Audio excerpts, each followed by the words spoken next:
will have a quick video tutorial about liquidity ratio. Get ready to master them in just 8 minutes. Liquidity ratio determines whether an entity can pay its current liabilities using current assets. There are 3 ratios under the liquidity ratio. So the question is, how to calculate the current ratio? To calculate the current ratio, current assets divided by current liabilities. In our example, NMN company's comparative statement of financial position as of December 31, 2024 and 2023. As of 2024, NMN company has current assets amounting 3,704,701 pesos and current liabilities totaling of 2,253,000. So 3,704,701 pesos divided by 2,253,000 equal to 1.62. For year 2023,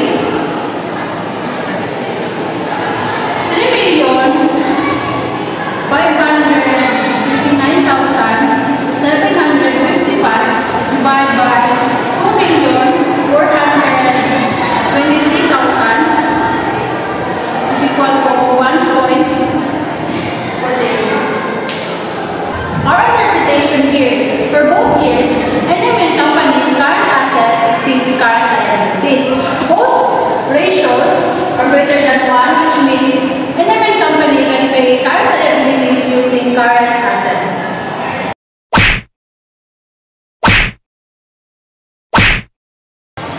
Second, asset test ratio. The asset test ratio, also known as the quick ratio, measures a company's ability to pay its short-term liabilities using its most liquid assets. The formula for asset test ratio: quick assets divided by current liabilities. Quick assets are the assets that can be converted to cash quickly. In our example, NMN company has 3 quick assets for 2024, such as cash and cash equivalents amounting 1,196,337 plus marketable equity securities amounting 468,220 plus trade and other receivables amounting 603,974. Add all the quick assets and divide by 2,283,000 and the result is 1.32. And for the year 2023, cash and cash equivalents amounting 1,456,997 plus trade and other receivables amounting 885,697 plus marketable equity securities amounting 450,000. Add all the quick assets, then divide by 2,423,000 and the result is 1.15.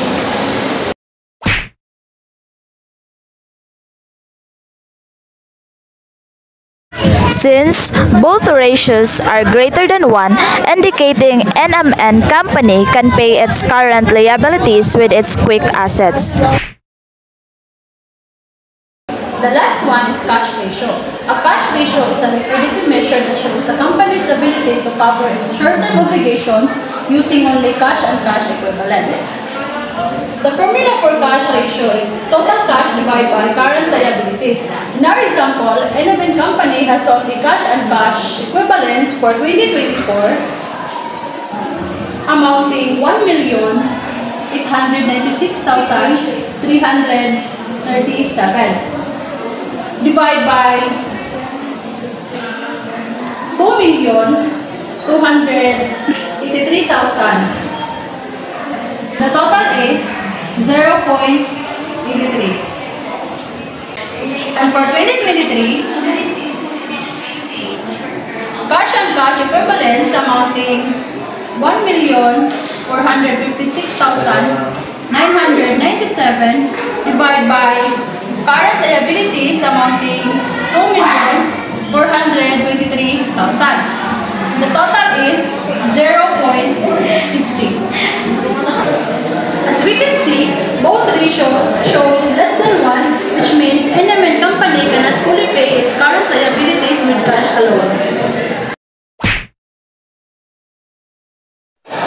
Thanks for watching. Don't forget to like and subscribe. subscribe for more finance tutorial. Bye-bye!